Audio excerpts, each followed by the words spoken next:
శ్రీమాత్రే నమ. జయ గురు దత్తాత్రేయ నమ.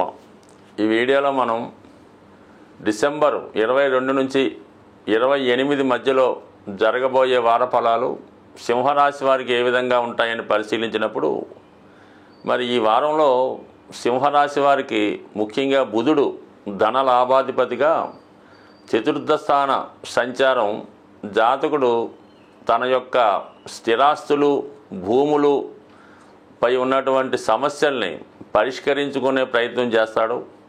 అలాగే తన వ్యాపార వ్యవహారాల్లో రావాల్సినటువంటి ఆదాయ వ్యయాలు సరిచూసుకొని తనకు రావాల్సినటువంటి ధనాన్ని తీసుకోవడం జరిగే అవకాశం ఉంది.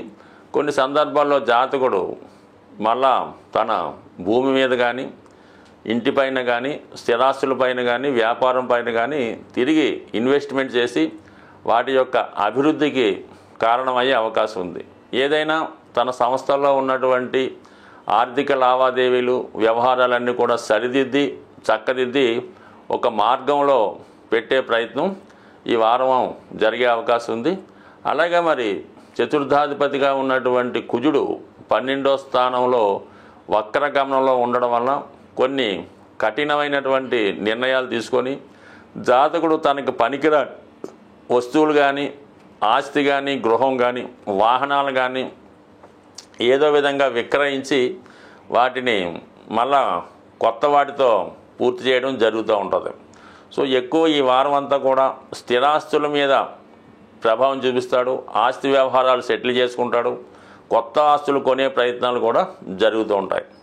అలాగే మరి జాతకుడు తను స్వయంగా తను కానీ, లేదంటే కుటుంబ సమేతంగా మరి తనకి దగ్గరలో ఉన్నటువంటి ఒక పుణ్యక్షేత్రాన్ని దర్శించి ఆ పుణ్యక్షేత్రంలో 1-2 రోజులు బస చేసి అక్కడ ఉన్నటువంటి క్షేత్రాలను దర్శించడం, తగు విధంగా భగవంతునికి సేవ చేసుకునే ప్రయత్నంలో కొంత ధనాన్ని డొనేట్ చేయడం కానీ, అక్కడ ఉన్నటువంటి భక్తులకు ఏదైనా సదుపాయం కల్పించడం కానీ జరిగే అవకాశం ఉంది. ఈ విధంగా జాతకుడు ధర్మం కాపాడడం కానీ, దేవాలయాల్ని అభివృద్ధి చేయడానికి కొంత సహకరించడం జరుగుతూ ఉంటుంది. అలాగే కొంత భూమిని మరి ఏదైనా దేవాలయానికి డొనేట్ చేసే విధంగా జాతకుడు యొక్క స్థితి కనబడుతూ ఉంది. సో అలాగే మరి రాష్ట్రాధిపతి రవి 5వ స్థాన సంచారం వల్ల జాతకుడు సంతాన విషయంలో శుభవార్తలు వింటాడు. పూర్వపుణ్య ఫలితం వల్ల జాతకుడు తన యొక్క సామర్థ్యాన్ని, తెలివితేటలని పెంచుకొని తగు విధంగా గుర్తింపు రావడం జరుగుతుంది. పిల్లల విషయంలో శుభవార్త వింటాడు. మరి సంతానం వారికి అయినా వివాహం కానీ, ఉద్యోగం కానీ రావడం వల్ల పిల్లల యొక్క అభివృద్ధి జాతకుడికి గర్వకారణం అయ్యే అవకాశం ఉంది. సో అలాగే చాలా వరకు ఈ స్పెక్యులేషను, షేర్ మార్కెట్ విషయంలో చాలా వరకు జాగ్రత్త వహించడం మంచిది.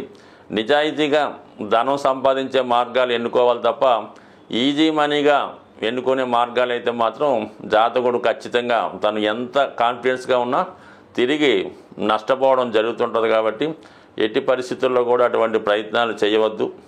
ఎక్కువగా మీ యొక్క సామర్థ్యం మీదే నమ్ముకొని మీకు మీరుగా చేసే ప్రయత్నాలే ఫలించే అవకాశం ఉంది. ముఖ్యంగా ఏంటంటే ఈ వారంలో ఈ శుక్రుడు 6వ స్థాన సంచారం వల్ల స్త్రీలతో విరోధం వచ్చే అవకాశం ఉంది. అది ముఖ్యంగా మీ యొక్క రక్త సంబంధి అంటే సిస్టర్స్తో కానీ, భార్యతరు బంధువులతో కానీ, చాలా వరకు భార్యతో కానీ విభేదాలు వచ్చే అవకాశం ఉంది. అయితే న్యాయం మీ వైపు ఉన్న మీరు దాన్ని కొంతవరకు సరిదిద్దుకొని మరి స్త్రీలను ఏ విధంగా చిన్నబుచ్చుకోకుండా వాళ్ళదే కరెక్ట్ అన్నట్టుగా సరిదిద్దుకుంటే మంచిది. బట్ ఏ కారణం చేతైనా మీరు స్త్రీలతో విరోధం పెట్టుకుంటే దాని యొక్క ప్రభావం మీ యొక్క వృత్తి వ్యవహారాల మీద, ఆర్థిక వ్యవహారాల మీద ప్రభావం చూపే అవకాశం ఉంది. కాబట్టి అవతలి వారు ఎంత చిన్నవారైనా లేదు ఎంత గొప్పవారైనా మీరు రాజీ మార్గంలోనే వెళ్ళాలి తప్ప వాళ్ళతో ఎట్టి పరిస్థితుల్లో కూడా విరోధం పెంచుకోవద్దు. అలాగే మీ దగ్గర పనిచేస్తున్నటువంటి స్త్రీలకు కానీ, మీ కార్యాలయంలో ఉన్నటువంటి స్త్రీలతో గౌరవప్రదంగా వ్యవహరించడం వల్ల మీ యొక్క స్థిరాస్తి, ఆస్తులు, ధనం పెరిగే అవకాశం ఉంది. ఇక ముఖ్యంగా సప్తమంలో శనిగ్రహ సంచారం చాలా వరకు జాతకుడు పనుల యొక్క ఒత్తిడి వల్ల వైవాహిక జీవితంలో భార్యను సరిగ్గా పట్టించుకోకపోవడం కానీ, వారికి కావలసినటువంటివి సమకూర్చే విషయంలో ఫెయిల్ అయ్యే అవకాశం ఉంది. కాబట్టి కొన్ని నిందలు ఈ వారం భార్య ద్వారా కానీ, స్త్రీ అయితే భర్త ద్వారా కానీ పడవలసి ఉంటుంది. బట్ ఏదైనా సర్దుకుపోవడం మంచిది. బట్ ఏదైనా అష్టమ రాహు ప్రభావం వల్ల చిన్న చిన్న పొరపాట్లు పెద్దవిగా మారే అవకాశం ఉంది. అవి ఇతరులకు అవకాశంగా ఇవ్వడం వల్ల మీ యొక్క ఉన్నత స్థితికి ఇబ్బంది పడే విధంగా అవమానపడే ఉంటుంది. కాబట్టి సాధ్యమైనంత వరకు అందరికీ సమాన న్యాయం చేసే విధంగా వెళ్ళడం వల్ల ఈ సింహరాశి వారికి చాలా వరకు ఈ వారంలో మంచి ఫలితాలు వచ్చే అవకాశం ఉంది. అలా అయితే ధన విషయంలో మాత్రం ఆదాయానికి మించిన ఖర్చు అవుతుంది. బట్ ఏదో ఒక స్థిరాస్తి కొనుక్కోవడం వల్ల అది కొంతవరకు సంతృప్తికరంగా ఉండే అవకాశం ఉంటుంది. జాతకరీత్యా ఎవరైతే జ్యోతిష్యాన్ని నమ్ముతూ ఉంటారో దాన్ని ఫాలో అవుతూ ఉంటారో వారు కంపల్సరిగా కొన్ని నియమాలు పాటించాలి. కొన్ని పూజలు పరిహారాలు తప్పనిసరిగా చేయించుకోవలసి ఉంటుంది. మరి సాధారణంగా ప్రతి సంవత్సరం 1-2 సార్లు మాత్రమే వచ్చే శని త్రయోదశి మరి ఈ వారంలో మనకి వారం చివరిలో డిసెంబర్ 28వ తారీఖున శని త్రయోదశి అనే పర్వదినం రాబోతుంది. మరి ఆ రోజు అంటే కేవలం శని భగవానుండి ఏలినాటి శని అష్టమ శని ఉన్నవారే కాకుండా మిగతా వారు కూడా ఎలా ఉంటుందంటే చాలా వరకు ఎవరో ఒకరికి శని మహాదశ, శని అంతర్దశ, విదశ, లేదంటే ఇంకొక విధంగా మరి శని గోచారీత్యా అనుకూలంగా లేకపోవడం, ఇవన్నీ ఏదో రంగా జరుగుతుంటాయి. అలాగే శాశ్వతంగా ఎక్కువ రోజులు పడే ఇబ్బందులకు కూడా శని కారణం అవుతూ ఉంటాడు. అంటే ఒక వ్యాధి మీకు వచ్చి చాలా కాలంగా పట్టి పీడిస్తున్నా, లేదంటే ఒక రుణం ఒకరి దగ్గర మీరు అప్పు తీసుకుంటే అది ఎంత కష్టపడినా దాన్ని తీర్చలేకపోతుంటారు. అంటే దీర్ఘకాలికంగా ఉన్నటువంటి రుణాల నుంచి బయటపడాలన్నా, అలాగే ఒక వ్యసనం చాలా వరకు మనిషిని పట్టి పీడిస్తూ ఉంటుంది.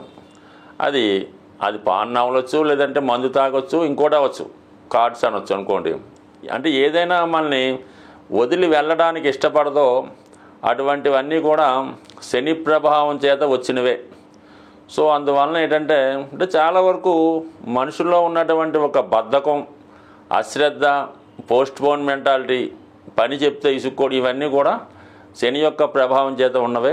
మరి ముఖ్యంగా విద్యార్థులు కూడా చదివింది మర్చిపోతున్నారు అన్న కూడా దానికి ఈ శని భగవానుడే కారణం అవుతుంటాడు. కాబట్టి అంటే మనం వాళ్ళు వీళ్ళు అనుకోకుండా ప్రతి ఒక్కరూ కూడా ఈ శని త్రయోదశి నాడు విధి విధానంగా శని భగవాన్ని పూజించుకోవడం వల్ల మీ యొక్క సమస్యల నుంచి బయటపడే అవకాశం ఉంది. అంటే శని భగవాన్ని పూజించామంటే మామూలుగా నవగ్రహాలు ఉన్న దేవాలయానికి వెళ్ళి అక్కడ అమ్ముతున్నటువంటి ఏదో ఆయిలో నువ్వులో కొని ఆ శని భగవాన్ మీద శుభ్రంగా పోసేసి రావడం జరుగుతూ ఉంటుంది.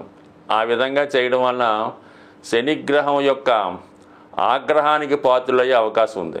అంటే ఏదైనా ఒక అభిషేకం చేద్దాం అనుకున్నప్పుడు ముందుగా ఆ విగ్రహాన్ని శుభ్రంగా మంచినీటితో స్నానం చేయించి దాని తర్వాత తైలంతో అభిషేకం చేసి దాని తర్వాత మళ్ళా మీరు శుభ్రమైన వాటర్తో పరిశుభ్రంగా కడిగి మంచి వస్త్రాన్ని ఆ విగ్రహానికి ధరింపజేసి నైవేద్యం అది పెట్టి పూజించినప్పుడు మాత్రమే అది అభిషేకంగా మీకు వర్తిస్తుంది. తప్ప ఎవరో ఒకరు పూజ చేస్తుంటారు, ఇంకోటి వచ్చి దాని మీద నువ్వులు వేసేస్తుంటాడు, ఇంకోటి వచ్చి ఆయిల్ పోసేస్తుంటాడు. అంటే ఆ శని భగవానుడు ఆ సమయంలో ఏదో పనిలో బిజీగా ఉంటాడు.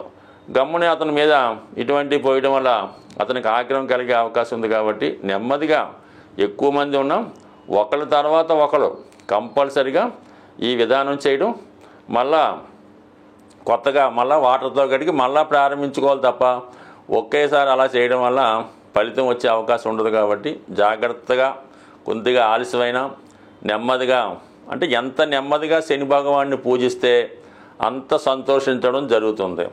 మీరు ఎంత తొందరగా పూర్తి చేస్తే అంత ఆగ్రహానికి గురవడం జరుగుతుంది. చెయ్యకపోయినా పర్లేదు, కానీ ఇలాగ అవమానకరంగా చేయడం వల్ల ఇబ్బందులు వస్తాయి. సరే, ఎప్పుడైతే మనం శని భగవానుడి యొక్క అభిషేకం పూర్తయిందో కంపల్సరిగా మీరు అదే దేవాలయంలో ఉన్నటువంటి శివుణ్ణి, అంటే ప్రధాన దేవుణ్ణి కూడా అర్చించి అతనికి కూడా విధి విధానంగా అభిషేకాదులు నిర్వహించిన తర్వాత మీరు నెమ్మదిగా మీ యొక్క గృహానికి విచ్చేసి ఆ రోజంతా కూడా చాలా పవిత్రంగా ఉండవలసి ఉంటుంది.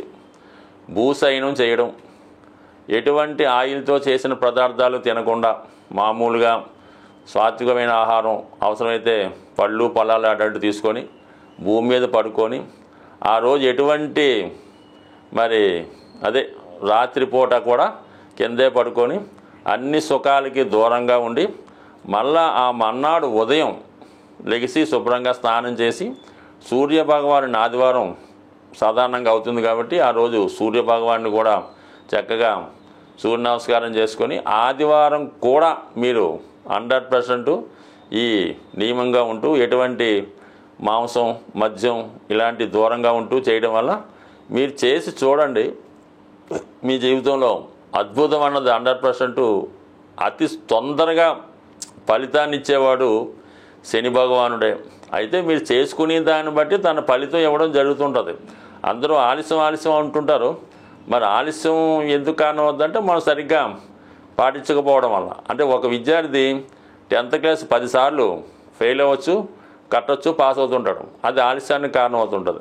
ఒకడు ఒకేసారి ఎట్ ఏ టైం పాస్ అయిపోతుంటాడు. రెండుటికి శని భగవానుడే కారణం అవుతుంటాడు. కాబట్టి అందువలన శని భగవాన్ని నిందించకుండా మీరు ఫేవర్గా మీరు అభిమానిస్తే శని కూడా మీకు తొందరగా అభిమానించి మంచి ఫలితం ఇవ్వడం జరుగుతుంది. మరి ఇంకా ఇటువంటి ఫలితం చేసుకుంటూ ఒక సప్తముఖి రుద్రాక్ష ధరించడం కానీ, అలాగే బ్లూ సఫేడ్ అనే ఉంగరాన్ని వెండిలో చేయించి రైట్ హ్యాండ్ మధ్య వేలికి పెట్టుకోవడం వల్ల కానీ ఇవన్నీ కూడా జాతకుడికి శని యొక్క ఆశీస్సులు లభించే అవకాశం ఉంది. స్వస్తి.